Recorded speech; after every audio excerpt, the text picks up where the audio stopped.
pain is really prevalent in the UK. A third of patients, population report ongoing pain. 2/3 have anxiety and depression associated with it. It impacts on their lives in a very big way, and it's been very silent until now. It's only recently that people have woken up to the size of the pain problem.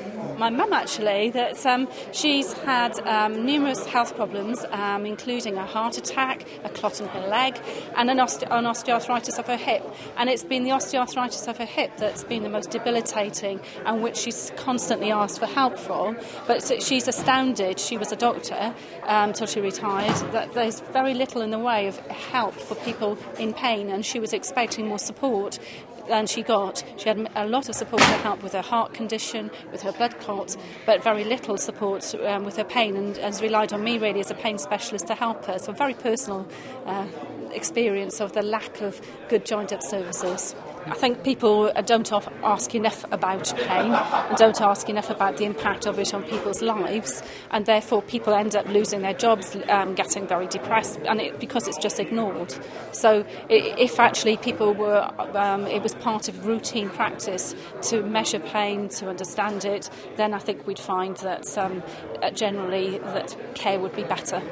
There are some key things that you can ask any patient. Actually, the experience of pain is universal, and how you react to it is to some extent cultural. But there's some very important things we can ask about the healthcare system that are common to all healthcare systems. And I'm optimistic from the things that we've done today that we've really captured quite a lot of those features of health systems that are common to all and would really cross cultures. So we've managed to keep it quite broad. So I'm optimistic that this has been a very useful meeting.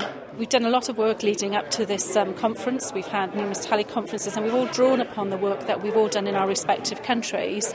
And surprisingly, actually, it's all very, very similar. We all had said the same things on the teleconferences, and all the literature is again very similar. So actually, I think you can be reasonably confident that we're able to cross boundaries and cross cultures in looking at how we can usefully measure the quality of pain management in different countries.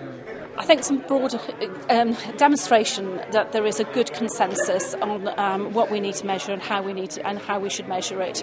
I think that's very important. Also, that everybody has had the opportunity to pass comment that was here. Clearly, everybody that's here today is very committed to the process, and so therefore you expect that they're the people that most want their say and need to have their say. But also, the constituent countries also have the opportunity to pass comment on what we've been doing today.